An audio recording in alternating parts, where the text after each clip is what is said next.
St Helens then, their side this afternoon at 1, David Lyon, 2, Alan Hunt, 3, Tia Rapati, 4, Paul Loughlin, 5, Anthony Sullivan, 6, Tommy Martin, 7, John McAtee. 8 is Andy Dannett, 9, Tommy Hodgkinson, 10, Ian Pickavance, 11, Chris Joint, 12, Bernard Dwyer, 13, Shane Cooper, and substitutes 14, Mike Riley, and 15, Phil Vevers. A lot expected of him in the near future. Another youngster, Tommy Martin, but superbly taken by Marlowe.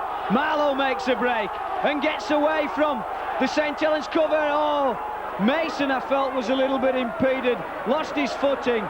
Superb play from the prop forward, but it's St Helens coming back. So some enterprising stuff in the early stages, Ron. Yes, but didn't he move there, Marlowe? It took Tate, they did well to get him in the end, but Chris Joint, diagonal run onto Sullivan. Oh, he's in at the corner. A quick break from defence into attack. Pickavance then just brought to ground, almost centre field, on the 20-metre line. Little run across there. Two youngsters combining well, and Dwyer goes through.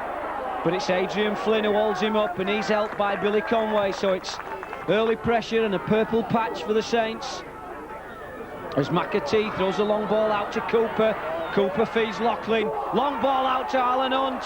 Well, my goodness, that's the second try within a matter of minutes. Wakefield, his dad used to play for Wakefield Trinity, and he always seems to get a try against Wakefield Trinity. An excellent conversion on the far side. Tommy Martin converting, and obviously 6 points for the Saints. 10-0 in the lead, David, for the Saints. Yes, and in recent years Wakefield sometimes have put the willies up the St Helens players, if you like, but Hunt comes away again. Look at this man go, Alan Hunt, looking for support, but Sodji, the man from Ilkingston Rovers, comes back well and takes Hunt centre field. If Hunt gets the ball away, never know, it could have been 3 tries in as many minutes for St Helens. Certainly rocking Wakefield Trinity right down to the socks at the moment, as Hodgkinson gets the ball away. McAtee dodging and a weaving, but Hodgkinson guilty of just making a shield. Throwing Pickavance hit foreshore around the chest area. St Helens, and as Henry Paul just slots the ball neatly between the uprights, Wakefield make the first points on the board. 10 points to 2 now. Alan Hunt, a good servant to St Helens. Marlowe, it's the second break, and this is Fuller. Fuller will go through, but Lyon takes him. Spencer will carry the movement on, but that's good cover tackling from Shane Cooper. As Ron was saying earlier, grafter in midfield, works wonders with the ball in his hands, and in defence he doesn't shirk anything either. So Shane Cooper have been a brilliant asset to the St Helens club, as Wakefield Trinity move through with Hobbs. Mason comes on the inside ball, suspected forward pass, but manages to get away with it. John Holdsworth was some 10 metres in front of play. Goddard will stab the ball forward. Flynn will pick it up. Oh, if Adrian Flynn could only hold on to that. But Wakefield put pressure on the Saints line, Ron. Yes, good pressure by Wakefield, and the Saints sustained that pressure, Dave, and that's good to see, because even though we have a lead, we have an 8-point lead, 10 points to 2, but you've still got to defend, and that's it's paramount. The Saints have the possession now, but Wakefield have contained them more or less in their own half for the last good few minutes. Alan Hunt coming in field, he gets the ball away to Tia Rapati. Saints are breaking quickly. Rapati gets it away to Joint.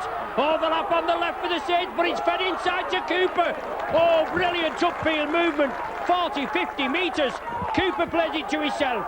He gets the ball away inside to Tommy. Well, no, Paul Loughlin takes it. It's chipped through for Alan Hunt, but it's going to be too deep. Yes, it just shows how dangerous this St Helens side can be, and they've nicked one against the head there. So Lyon will come through across the field running and drops off Paul Loughlin. Loughlin will go back round Henry Paul. He'll go straight with Loughlin. Oh, so Wakefield Trinity under pressure from just a couple of minutes ago, just putting pressure on the Saints line. John Holdsworth has given the penalty to Saints. Wrong decision chipping it forward. I feel that they had a little bit of an overlap there. Tommy Martin gives Saints that 10-point cushion. Wakefield restart. David Lyon has to take it in, he's in goal area, and here we go again. Back to the start, 10 metres from the Saints line. Saints in possession and Loughlin running out wide and looking quite hungry this afternoon. Well, I think Tommy Hodgkinson looked as though he was impeded before he got possession, but Wakefield, you've got to play to the whistle, David, and referee Holdsworth ruled it was all right. Mason at dummy half, a long ball, an awkward ball, but well fielded. Forshaw inside there. Wakefield still dry. Well, the try's there. And St Helens just getting caught up around the play of the ball area at the moment. Long ball Martin, feeds McAtee just behind him slightly. Rapati comes in, long ball misses out. Loughlin, and Sullivan goes round his man. Sullivan having to come back inside, but Sullivan really skipped round his man Paul Brown then. Good cover from the Wakefield defenders though. McAtee, long ball. Rapati then just chips over the top. Alan Hunt chasing. Oh, picks up the ball superbly there, Alan Hunt. Instrumental in your side. Very much so, the young Kiwi. And Wakefield Trinity fluff another attacking movement, and it's St Helens that come away. And Loughlin's got Sullivan on his outside. Can Sullivan go all the way? Oh, I'm afraid so. Oh dear me. Wakefield Trinity from an attacking position, having probably another 4 tackles to attack the St Helens line, and they were only talking about 3 metres or so away from that line. 2 really spectacular tries, and Hodgkinson makes a break. Hodgkinson looking for Sullivan, and Sullivan not there. He just made a break earlier, and had Sullivan been there, Ron, that could have been his hat-trick. Well, it could have been David. Sullivan had gone to midfield, but it shows you just how quick. Well, both sides are quick from the play the ball situation, and you've got to try and penetrate this defence. But it's Saints up onto Lyon, Tommy Martin, on to Bernard Dwyer. Support there from Tommy Martin again, but it's well taken down there by Steve Durham. But Saints on the attack again. Well, they're going to get a penalty. Trinity around the acting half-back area. He's done it on numerous occasions. Wakefield Trinity certainly must tighten that area of their play up. So Saints not frightened now to throw the ball about as Tommy Martin plants the ball down deep into the corner. Sodge will let the ball run. No, he'll just tap it with the foot and brings play towards this 10-metre line, and played the ball there without looking to see if there was a man behind him, and almost conceded another try in the stroke of half-time. So Tony Sullivan in possession for the Saints. But an exciting game, opening 10 minutes, no further scoring at present. But Andy Dannett drives it straight, 20 metres from the line now. Saints in possession. Tommy Hodgkinson, new shirt as well, at acting half-back, moves it left. Pickavans comes up. Referee Holdsworth moves in quickly, urging Wakefield back on side, but Hodgkinson goes for the line, turns again, can he power over? Oh, must be inches from the line there. But as David said before, he's been very impressive, Hodgkinson. He has in the last few weeks. Chipped through there by McAtee. The Sodji is tested, and he makes sure it's dead. Shane Cooper just held on to him. Richard Goddard goes across, makes a break. Goddard still moving, but an interception by Loughlin. So Wakefield Trinity, as Ron was saying, throwing the ball about with gay abandon now. It's just, they've got to do it. They've got to get a score on the board. But it was Loughlin who came in and took that ball as Rapati makes the break. Rapati feeds Sullivan. And I'm afraid that's the wingman's hat-trick. So again, Wakefield Trinity lose possession. Straight away as Hobbs puts the long kick downfield towards Sullivan.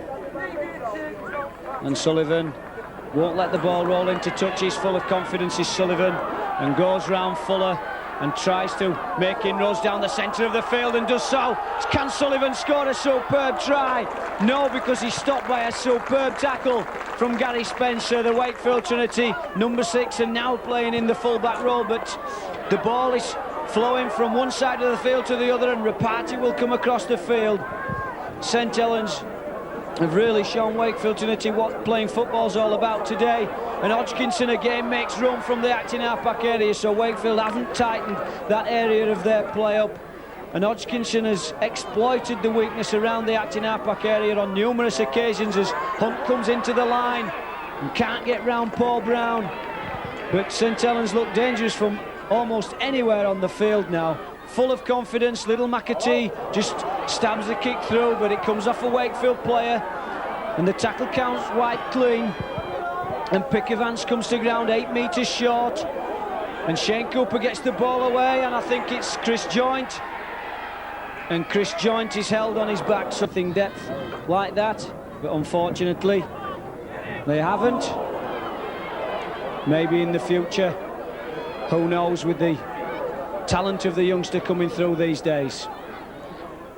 So Vivers, the very experienced figure of Phil Vivers in at Acton Park, and Dwyer will feed McAtee. Holds onto the ball superbly, took the ball snapping round his ankles there, just like a little Jack Russell, and he's played in that mode this afternoon. He's been a tiger in defence, both in attack. He's been very, very weak and almost got his just reward there with a try, and now finds himself in the first team here at Wakefield. Such is the competition for places at Wakefield now that Adrian Flynn forced his way through into the first team. Fuller will get the ball away to the support of Spencer. Spencer will feed Hanlon, who feeds Brown. Will Brown do something here?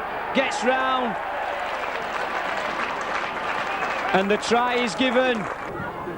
And certainly a long, deep line from the Wakefield Trinity players, just probably out of camera shot here as Henry Paul goes through.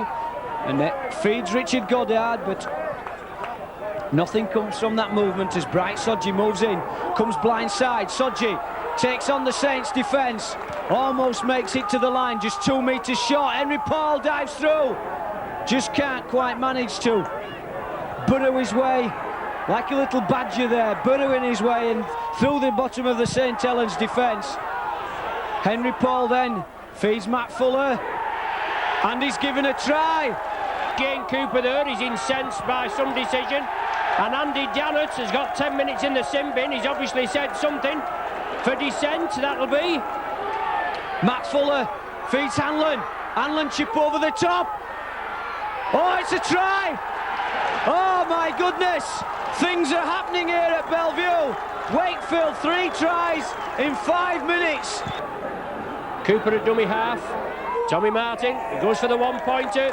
He gets it over. Henry Paul is complaining that it touched a Wakefield player. I think it's Henry Paul complaining, but referee John Holsworth rules it there. Obviously it was set up there, David. Martin pops it over, and that's his 7th of the season. Whatever you can, and in this instance the St Helens defenders got away with dragging Sodge into touch, but that's interesting. On this 8-point try, looking for a penalty over the line, eh? And you have to, just before you tried to torment the St Helens player as he was tackling you while you went over. That would have been something to see. Shane Cooper then feeds Hodgkinson. Hodgkinson goes storming through, and it looks as if the game's over now. And Ron, I must say that if anybody deserved a try this afternoon, it's been this young lad Hodgkinson. And it's not very often that you see that. Obviously Gary Spencer has seen that the ball was blowing about in the wind. The hooter will almost take place after the conversion. A great gesture from Gary Spencer there. He knew that the game had gone by.